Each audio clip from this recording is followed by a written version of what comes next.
Donald Trump ha tenido una muy mala relación con la prensa, ha criticado muchísimo al periódico The New York Times, al diario The Washington Post, a los canales de televisión.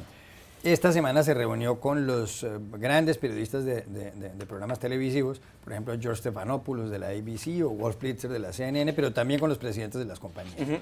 Y según cuentan, y eso fue en la Torre Trump, en la residencia del señor Trump en el Central Park en Nueva York, según cuentan, él llegó a decir en la reunión, este es un salón, una habitación llena de mentirosos. Y parece que salieron muy enfadados algunos periodistas de televisión. Después se reunió ya el día martes con los señores del periódico The New York Times, con el propietario, el señor Arthur Sulzberger, y con los directivos del periódico, y con el director y con los editores principales. Pero en esta reunión, en cambio, parece que no hubo ningún momento tan tenso, solamente hubo un off the record, es decir, no había registro de ningún tipo cuando él estuvo con el señor Sulzberger en un momento. Todo lo demás fue on the record, o sea, se pudo grabar, se puede encontrar la transcripción y demás. Fue en eso más hábil el New York Times que el grupo de periodistas de televisión. Lo hicieron de una manera más inteligente y le dejaron en claro al señor Trump que siguen estando en desacuerdo con él.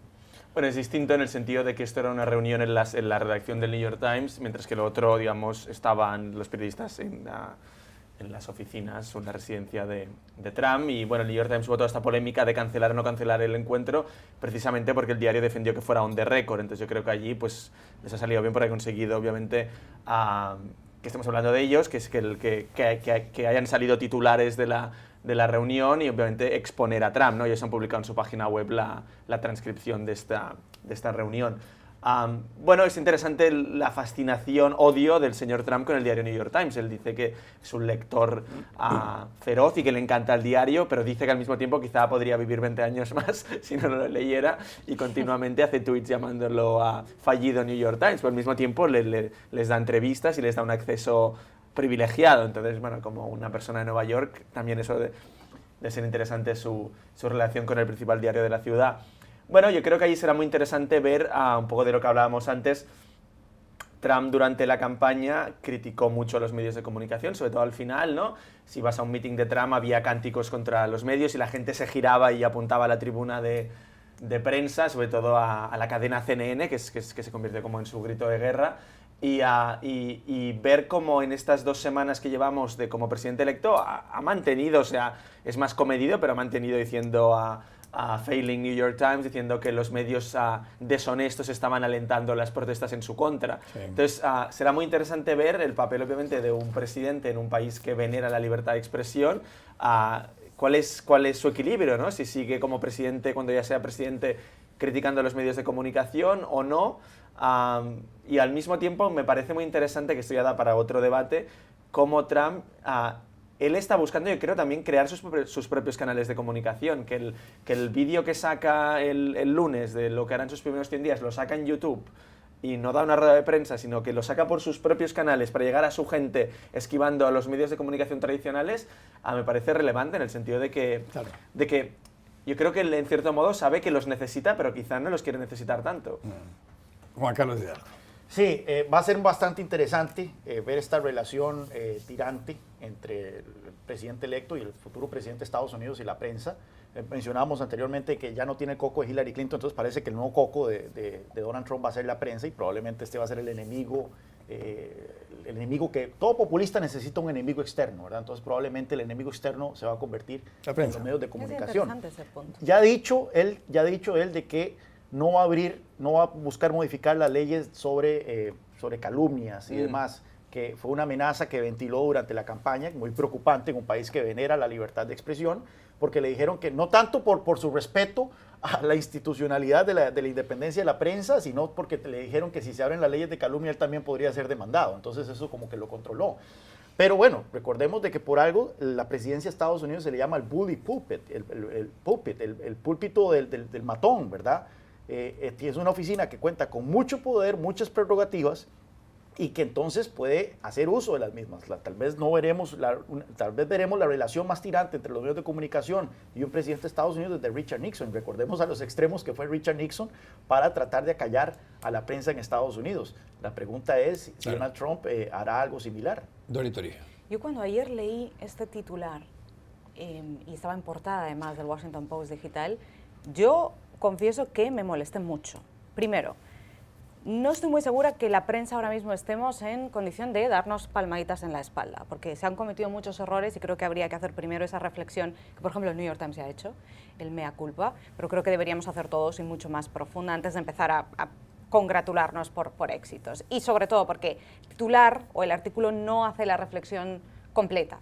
Es cierto que el New York Times hizo eso específicamente muy bien y en concreto lo que hizo fue presionar a Donald Trump para mantener on the record gran parte de la reunión y solo off the record una parte, de manera que además pudimos estar siguiendo en directo la reunión porque hubo reporteros como Maggie Haberman que estaban tuiteando en directo lo que estaba diciendo Donald Trump, lo cual aportó mucha luz. Creo que de todas las comparecencias o entrevistas o incluso análisis que hemos leído desde que Donald Trump ganó las elecciones, creo que esa reunión de ayer y leer la transcripción esta mañana me lo confirmaba, es lo que más luz ha aportado de más o menos qué está haciendo Donald Trump y cuál es su confusión en algunos campos y cuál es su situación exacta en algunas cosas. Creo que se despejaron muchas dudas gracias a ese buen trabajo que se hizo desde el mismo establecimiento de la reunión, a presionar por las condiciones, a retransmitirla y a conseguir hacer las preguntas correctas a Donald Trump y a manejar una situación tan tensa como esta. Creo que el New York Times lo hizo muy bien y efectivamente merece que le demos las gracias a los compañeros porque lo hicieron muy bien. Ahora bien,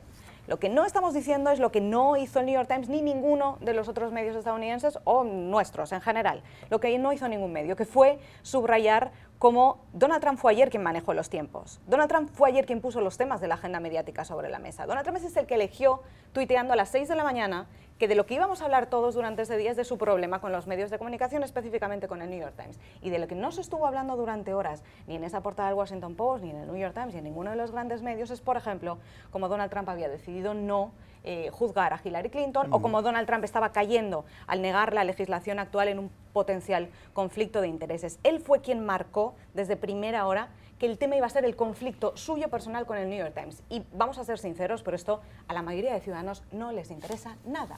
No les interesa nada si al presidente electo le molesta o no le molesta el New York Times. Lo que los ciudadanos quieren hablar es de otra cosa, de los temas más importantes. Sí. A veces los periodistas cometemos este error de mirarnos mucho el ombligo. O sea, que ayer la segunda noticia del Washington Post fuera si el New York Times lo hizo bien o no, esto es mirarnos el ombligo. Y esto ahora mismo, cuando un presidente ni siquiera ha tomado posesión, cuando hay cosas muy, muy preocupantes de los primeros pasos que está dando como presidente, esto yo creo que no es lo que preocupa a la gran parte de ciudadanos. Y a los que les preocupa para bien, en sentido de que a los ciudadanos que aplaudieron lo que hizo ayer Donald Trump, claro, porque sentó a los grandes medios de comunicación y les regañó, que encima les ayudó, le ayudó a la posición de Trump. Yo creo que quizá no preocupa a los ciudadanos, pero sí que le gusta a sus seguidores. Total, pues acabas ayudando. Volviendo a lo que decía yo antes, durante la campaña, una de sus pilares ha sido criticar a los medios y decir los medios son deshonestos, estamos ganando y no lo dicen, lo cual al final se acaba cumpliendo, no les hagáis casos, ¿no?, etcétera. Entonces, claro, yo creo que ahí, volviendo a lo que hablábamos antes de que Trump tenía que encontrar este punto medio, él atizando esta guerra con los medios, pareciendo que él controla la situación, un seguidor de Trump, pues digamos que le emociona, porque dice, pues mi candidato sigue manteniendo su mano dura contra los periodistas y no se ha, ¿sabes?, no se ha vuelto más comedido o se ha achantado. Entonces, claro, quizá no le preocupa a los ciudadanos, pero yo estoy seguro que a los seguidores de Trump les encanta ver que su presidente electo le mete caña al New York Times. Pero a eso voy. ¿No quedamos que uno de los grandes errores de los medios de comunicación durante la campaña era ayudar a Donald Trump entrando en su juego político? Claro que él sabe que haciendo esto contenta a una parte de sus seguidores, pero cuando los medios de comunicación lanzan estos titulares, en teoría no intentan contentar a estos seguidores, intentan poner sobre la mesa los futuros problemas periodísticos que va a haber para cubrir al presidente Donald Trump. Pero al final acaba siendo el efecto contrario, que es lo que pasó con la campaña, la cobertura de la campaña electoral, errores que ha reconocido el New York Times. La cuestión con la crítica a la campaña electoral es que, por lo menos lo que yo leí, es que se le criticaba mucho a los medios de comunicación darle mucha publicidad gratuita a Donald Trump, que ahora ya no le pueden ignorar, es el presidente de Estados Unidos. Ahora ya esto es otra informativo del dio titulares en esa reunión. No es que Donald Trump va a decir algo y los medios de comunicación pueden decidir, mira, no lo cubramos. Ya ahora es el presidente de Estados Unidos y lamentablemente ahora todo lo que diga va a estar en la agenda y va a ser el que le va a poner la agenda.